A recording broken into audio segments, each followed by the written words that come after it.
In a world where we've got games with amazing AAA graphics but terrible gameplay, we find games that you could say the graphics are not the best. Maybe not photorealistic enough, but are just so much fun to play. So today I'll be showcasing with you 20 of these games where the devs focused more on the gameplay than the graphics, leading to some unforgettable experiences without you needing to see the size of your horse's nether regions. Now I know this video is very subjective, it's more just my personal opinions, as some of these games are just going for different art styles and some of them are just looking outdated for their time. So you're welcome to argue with me in the comment section, or perhaps leave a like if you enjoyed the video, or perhaps even subscribe to find more videos like this one. So let's kick things off with Valheim, one of my all-time favorite games, especially when it comes to those graphics. Does it come with ray tracing for the best details for your character's eyeballs? No, not at all. But does it have one of the most enjoyable experiences this side of Valhalla? You better believe it. To be honest, the main reason I got this game is because my fiance's laptop had just onboard graphics which couldn't run anything, but it could run Valheim. Now honestly, once your eyes start getting used to those visuals, it starts pulling you deeper into its addictive gameplay. And boy, do I mean addictive. In this incredible open world survival crafting game, there's no real story modes, so pretty much from the get-go you're going to be gathering resources, building up your base, going on raids, killing bosses, and because it's procedurally generated, you never really know what's around the corner. And I think because of these graphics, that's what makes it so special, is eventually everything just comes together. You're looking at these sunsets, you're looking at all these majestic landscapes going on. Sure, it doesn't have AAA graphics, but the stories and the adventures that you go on, either alone or with friends, makes this a game that I'll probably never forget. Next game on the list is RimWorld, which might be the best colony sim of all time. However, why do so many people stray away from it? Well, besides the somewhat confusing start, the graphics overall are pretty simple, a bit like it was designed in Microsoft PowerPoint. I mean, your survivors, they just look like these floating blobs without any hands or feet, and the environment itself also just has simple shapes and colors. And now wait, just before all the negative comments come flooding in, guys, that's the whole point of RimWorld. This game isn't about fancy ray tracing or motion blur or whatever, it's about the stories you create along the way. It's like one of those choose your own adventure books, except with a lot more war crimes. You never really know what's going to happen next, and that's the beauty of it, because you're in charge, well, most of the time. You could be relaxing the 1 minute and then the next you're getting attacked by rabid raccoons just wanting a taste for blood. And again, there is so much freedom in this game. I'm still scratching the surface, but I love it. And yes, if you aren't a fan, there are plenty of mods to make it look prettier, but to me that's not really the point. The music is incredible, and depending on which storyteller you go for, it just leads to such bizarre and wacky adventures along the way that, yeah, it is highly recommended.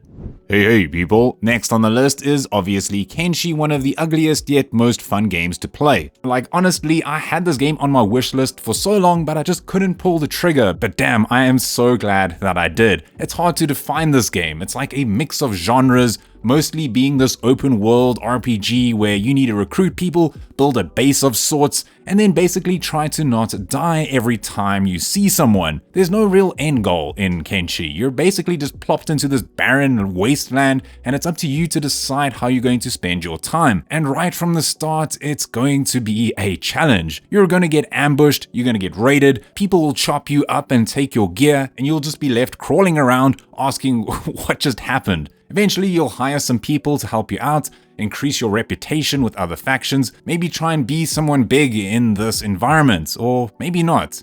It's all up to you, and that makes it so interesting to play. Many people won't get to appreciate this level of story building because of the way it looks, but eventually if you do manage to look past the shades of brown and gray on the screen, the basic character models and animations that look like they come from one of those old school MMOs, well, you're going to find one of the best games ever made. To me, city builders are always meant to look good, you know, something to be proud of. But then you have Workers and Resources, Soviet Republic, and well, it's not the prettiest in the lot, but it makes this list because it is so much fun to play. If I had to describe the graphics, I would call them depressing, but that's kind of the point. Similar to games like Papers, Please, where the look and feel of the game adds to the overall bleakness of the game itself, that's what makes it stand out. And to me, this game might just be one of the best modern city builders of all time. Maybe until Anno 117 comes out, but workers and resources will probably still be the most complex of them all. So if you do like challenging games,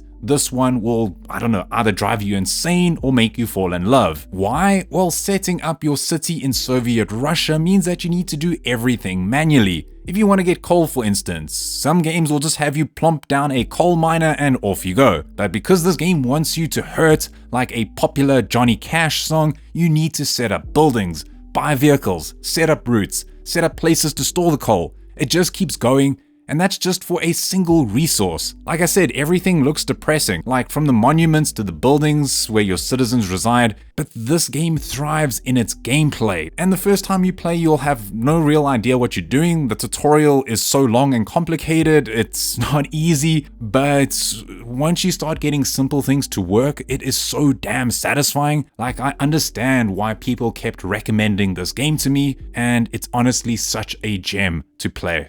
Next on the list is Factorio, and yes, I know automation games don't necessarily need to be the prettiest, but it's crazy to see that it can easily stand next to games like Satisfactory and Dyson Sphere Program, despite its muddy aesthetic. And once you get set up with some basic automation, you'll quickly realize what makes this game so fun to play. It's incredible, like it has one of the most satisfying gameplay loops of all time. You'll gather resources, expand your base, gather more resources, upgrade your technology, and then repeat. Factorio always makes sure that there's something to keep you busy, whether it's upgrading your current production or trying to defend your base. And while the graphics might feel like one of those old school RTS games with buildings and various machines that can best be described as brutal, like how I picture the motherboard of a steampunk PC, it is still so much fun to play.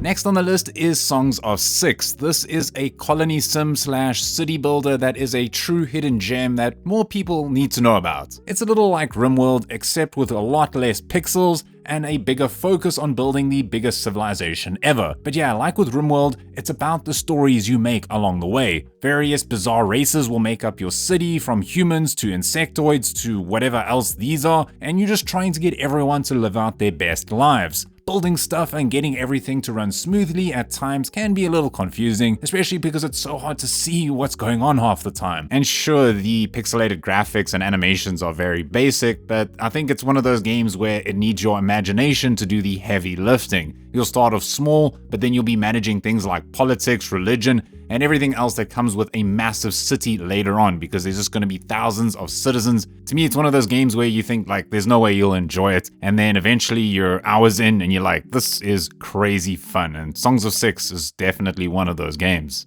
Next up on the list, let's go back in time to Enter the Matrix, the game that somehow managed to be both clunky and completely awesome at the same time. It came out in 2003, set in the same universe as The Matrix Reloaded, and instead of playing as Neo, you got to control either Niobe or Ghost, with these side characters that were suddenly getting their own wild action scenes. And yes, you could say, but Marco, this game is old. Of course it will look outdated, but even back then, the animations were stiff, some of just the visual designs were very bizarre, and it also had that early 2000s green tint that made everything look like it was filmed through a bottle of mouthwash. But none of that really mattered once you started running up walls, dodging bullets in slow motion, and just completely annihilating cops while emptying 2 pistols like a total badass. Like, honestly, I know bullet time was a thing with Max Payne, but I mean, doing it in the Matrix universe? Come on, like that was too much fun for my little child brain to take note of. So yes, even though it was a bit rough around the edges and the path of Neo came out 2 years later, I still felt like this was the original Matrix game, and it just blew me away when it first came out.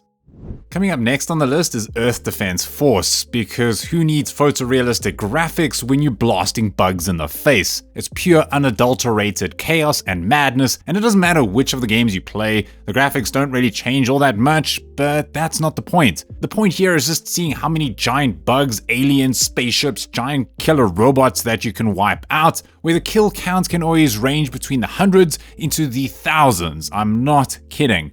In EDF 5, that's probably the best one, there's just like over 100 different missions, mostly having you to create as much destruction as possible with your character. There's a few classes to choose from with different loadouts, Plus, you can pick up loot from downed enemies along the way to upgrade your character. It's a lot of fun on your own, but with a friend, either online or split screen, it just makes the experience just a little bit better. And yes, those graphics. I think the main reason why the environments just look so boring is to just save processing power for the sheer amount of enemies on the screen at any given time. Like, if it's not running at 15 frames per second, then you're doing something wrong. What's cool though is that there are some decent variety in the enemies you face, ranging from ants to spiders to Godzilla-like monsters and even spaceships the size of a whole town. Earth Defense Force is just one of those games where mowing down hundreds or even thousands of enemies gives you this wave of catharsis that washes over your body that makes it quite an unforgettable experience for most people, and definitely a game to play at least once in your life. Coming up next on the list is Deus Ex, another old game that became a hit PC classic. I remember when this game first came out, it wasn't the most prettiest game to look at. Half-Life was out already, and just looking at these bland visuals, it was not an easy game to get into. But once you did, you would have experienced one of the most innovative RPG games of all time. Back then, missions and games were pretty straightforward, but in Deus Ex, you could pretty much do whatever you wanted. It had multiple ways of handling missions, like it came with different dialogue options, so you could either talk your way out of sticky situations, maybe going guns blazing, or just take the sneaky routes if you really wanted. Plus, those RPG mechanics were so great, it had multiple side quests to complete as well, and sure, the characters looked a bit like 3D cardboard cutouts with animations to boot, and the environments weren't the most interesting either, but the game ended up winning a BAFTA award for crying out loud. Sure, these days modern games have similar game mechanics, but Deus Ex back then was way ahead of its time. Now, of course, this list would not be complete without Dwarf Fortress. Sure, it doesn't look the best now, but just remember this game started out as just ASCII art. And yeah, I'd say the devs just wanted a colony sim where the enjoyment comes from the complexity of the stories that unfold, but this game goes so deep. I mean, the devs at Bay 12 Games basically founded the colony sim genre. It's hard to find a game quite like this in terms of its depth and richness. And yes, just because the Steam release brought us some better graphics, that doesn't mean it's any easier to play. I think it's one of those games where you'll start the tutorial, realize you have no idea what's going on, and then just end up going to YouTube for a guide or 10. And even though you can't directly control your dwarves, but instead you'll guide them through digging into the deep earth, learning about various minerals that come your way, and each dwarf has its own ideas, memories, personalities, and a whole lot more, it's just insane how deep it gets. Plus, everything is procedurally generated, from the history of the world to the personalities, it just keeps going. I mean, if you love emergent storytelling with a brutal difficulty, this game is a masterpiece. Dwarf Fortress is ridiculously complex, it's hilariously unpredictable, endlessly replayable, and highly recommended to try out sometime. Next on the list, well, I had to throw in ULTRAKILL. Sure, there are a whole bunch of retro movement shooters or boomer shooters these days, but this one is high up there. And yes, I can't say that the graphics are bad, because this is more just a stylistic choice more than anything. In the game, mankind is dead, blood is fuel, and hell is full. And that's all you need to know really for a game that just keeps on giving with its addictive gameplay. I could have included Dusk in this list too, but this one is just more my style. The game just oozes it, coming out of its pores. But I think the reason why so many people fell in love with it is the sheer amount of replayability. From the timer, helpful for speedrunners out there, plus it's got this devil may cry for the combos that you can create, so trying out interesting ways of clearing enemies also encourages more thoughts and just ultimately more fun overall here. But damn, is this game so satisfying to play. The weapons are unique, and I gotta say, I love the style of this game. The colors are vibrant, especially some of the levels, like they just get crazy bright. The enemies just look so bizarre, and it's just non-stop intensity in your face all the time. I mean, even the soundtrack just keeps pumping jungle and guitar riffs into your ears to keep your blood pumping. ULTRAKILL pulls its graphics from the early boomer shooters, and it does a great job at making it look so well presented, but so much fun to play at the same time. Coming up next on the list is Abiotic Factor, another open world survival crafting game, but it does it so well even if the graphics look like they come straight out of Half-Life. In the game, you're just a random scientist employed by a company that's very much like Black Mesa from Half-Life, but things go very bad very quickly, causing weird anomalies and creatures to run wild in this facility, and you need to try and escape. It's a survival game, so you'll need to do things like craft items and worry about your hunger and getting enough sleep. It handles all of that in quite interesting ways, but the best parts will be exploring the different weird environments along the way. And because it's set in this weird sci-fi universe, seeing portals and bizarre creatures just makes sense. It doesn't break the immersion at all and actually just adds to it. And if you just have a friend or two that wants to join you, it might be one of the best fun you'll have in ages. While some open world survival games are either too limited or you just don't have enough direction, this game will constantly push you to have a great balance of freedom, but also letting you grow in your own way. The upgrades and perks that you get as you progress are really good. It's really well thought of, and it just means that you can just play how you want. The devs also just keep churning out great content, so yeah, Abiotic Factor is fantastic, especially if you've got a friend or two who wants to join in, and eventually everyone will fall in love with that low poly aesthetic. Next on the list is old school RuneScape, or OSRS, which might still be one of the most popular MMORPGs of all time, even to this day. And the weird part is that its player count just keeps going up ever since its release back in 2013. However, it's an MMO that will keep you playing for hundreds or thousands of hours thanks to its content. In the game, you're basically dropped into a giant medieval fantasy world and you just need to figure out what you want to do. There's no real main quests coming at you, so you can just kind of decide what player you want to be. You can train up your combat skills to fight epic monsters and bosses. Maybe you just want to gather resources like ore, wood, and fish, or maybe just craft and trade to make more gold. And that's where the appeal of this game comes in, is that it's got so much freedom. You can make your own goals, where you just want to max out every level and each skill. Maybe you just want to complete every quest. The quests go from goofy to epic, and there's just a whole community keeping this game alive. So yes, even though the graphics in old school RuneScape are not the best, I mean, there's as minimal polygons as possible, it's still a great game to play with a group of friends, and is still highly recommended even to this day.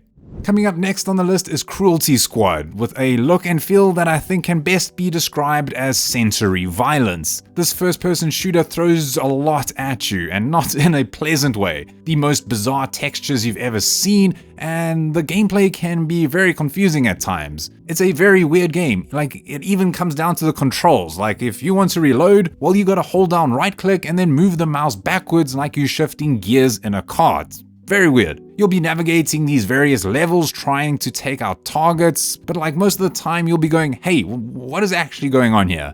Like, body armor is weird body parts that you can just slap onto yourself, like you've got metal legs, which I guess is a risky operation, but it'll be worth it. Playing it might make you feel like you've got some weird computer virus, but once you can stomach everything and handle what's going on, it's actually quite a decent throwback to the old school tactical shooters. It's a great game to go in expecting the unexpected, and I think that's where some of the enjoyment lies. Like, one level you'll be in a pharmaceutical company and the next in a residential area filled with homes that look like castles. It's probably one of the weirdest games I've ever seen, but damn, it is so much fun to play. Then up next on the list is Project Zomboid, one of the most realistic zombie games ever made, period. You want to win the game? Well, sorry, you can't. You can't win a zombie apocalypse. What are you, Brad Pitt? No, this game is honestly amazing, but it's also very complex and frustrating. It won't hold your hand, again, because the devs think, well, you're in a zombie apocalypse right now. But one of the biggest parts in the game that influences how you play is your various customization options, like your traits, your appearance, even your occupation. It's such a cool role-playing survival game. And again, why is it so fun? Well, like other games on the list, Zomboid is all about the stories that you make along the way in each playthrough. Like, how long will you last? How will you die? Playing it with a friend, again, is highly recommended. And even though the graphics are very simple, I mean, I don't know, to me it reminds me of The Sims 1 when it first came out, but if you can look past those graphics, you're in for a great time.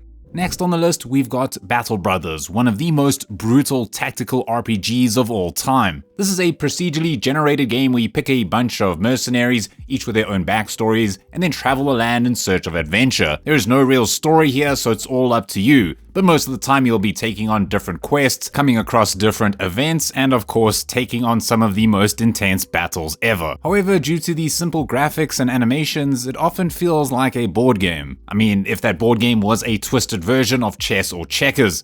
Your crew of misfits start off pretty basic, which is good because so are your enemies, but as you progress, you'll get more tougher enemies, but you can also hire more people to add to your crew. In battle, you'll be doing various attacks, which again, don't look like much is happening, but damn, that doesn't mean the fights aren't any less intense. You'll need to choose the right weapons, the right gear, the right positions on the terrain, and also understand how all of your stats come together.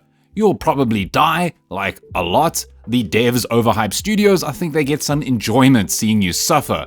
Like, I think the devs knew that they could just remove all the fancy animations, cutscenes, graphics, whatever, and still create an enjoyable, addictive game. Sure, it looks simple, but when you manage to survive an intense battle when the odds are stacked against you, that's what matters. So sure, the environment has this bleak appearance to it, ranging from greens to browns, but where you do see some great detail are in the character portraits. It makes them easier to distinguish and gives you plenty of details about their gear and what wounds they might have. But overall, Battle Brothers is fantastic because of the immersion with the story combined with the great music and those intense battles, and of course the team of brothers you build along the way. Then next on the list, I had to include Vampire Survivors. This was one of the roguelikes that I got heavily addicted to. I think I had to uninstall it. I think it made sense because I think I remember the devs, they were part of running casino slot machines, and you can easily see why. The animations and the look and feel is very simplified. Yes, it is kind of a visual style that they're going for, but it was as if they removed all the complex animations and fancy, I don't know, graphics and whatever, and just left you with this addictive auto battle roguelike game. Like the first time I played it, I was like, this won't be that good. And then it was 5 AM and I couldn't believe how long I was playing. Sure, there are other games out now like Megabonk that are similar, but this one I felt like was the original. There was so much replayability. There were so many characters that you could choose. There were so many different items that you could combine to take down these enemies. And that was kind of the point. You just had to go around these maps, kill as many waves of enemies as possible, just try and get as staunch, as dank as possible. And to this day, it's still so much fun. I think it was just simply getting all that dopamine to my head. It was just constant. Man, it was unforgettable, and even playing it now, I was like, okay, I need to uninstall this. But Vampire Survivors to me was one of those games that said, you know what, we don't need fancy graphics to make a game so addictive and fun to play. Then coming up next on the list is Mountain Blade Warband, another oldish game that takes you from a nobody to a big shot in a medieval world. Best described as a medieval life simulator, and even while the graphics aren't the best, this game is a masterpiece. You'll travel around the map doing various missions, all while recruiting more soldiers to fight for you and slowly upgrade your character along the way. When it comes to the combat, it drops you into this third-person view, so you actually get to take part in the action yourself, where you can issue orders to your troops as well. But beyond that, there's no real goal, no real narrative. You get to decide what you want to do next. This means that you can side with one of the other factions, maybe become a mercenary, or maybe even create your own kingdom if you wanted. And yes, the graphics weren't perfect for its time, but the gameplay, whew, yeah. Warband removes any type of boring storyline and it's just like, hey, now that's your job. And yes, that combat is just as cool, hacking and slashing and sieging your way to multiple victories, but it's also the reasons behind the battles in the first place that make it so cool. Like maybe you'll be helping another faction or trying to build up your own empire. So even though the graphics may have not been the best, Mountain Blade Warband created such a rich medieval experience that was truly hard to forget. Next on the list, it's another oldie but goodie, it's Dragon Age Origins. It came out in 2009, but it's still a classic, even if it was a little rough on the eyes. Textures were a bit bland, and the armor design was okay, and just the way the characters moved wasn't the best either. But Marco, the game is old, you can't knock it now. Well, yeah, you're right, but also remember Mass Effect 2 came out like 3 months later and that game looked way better. And yet it was still one of the best RPGs around. There was just so much that you could do, and also just the way that you could handle different scenarios. What was also so cool is that depending on the race and the class you chose, that would also play a big role in the gameplay and story. When it comes to CRPGs, we might jump straight to Baldur's Gate 3 or Divinity Original Sin 2, but we can't forget about Dragon Age Origins either. It's still one of the best. And then last but not least, one of my favorite games of all time, it's Hotline Miami. Like I said in my review, it's one of the only handful of games where I listen to the soundtrack before even playing the game. I used to play indie games because, well, I didn't have a good PC. I mean, I still don't really, so I stuck to games that I could actually run. This being a top-down shooter with tight combat and a soundtrack that went so hard it converted me to a completely different genre of music. Well, I had everything I wanted and more. And with those pixelated graphics that looked straight out of a fever dream, well, I just had to get my hands on it. Some people weren't fans of the gameplay though, like you had to go through these levels and one wrong move meant that you're dead. But with every death came a new memory in your brain, turning it into a bit like a puzzle game where sometimes you'll just lose it and go crazy and kill everything that moves. And like I said, it was thanks to that soundtrack that kept me going. Hydrogen by Moon still plays in my head rent-free even to this day.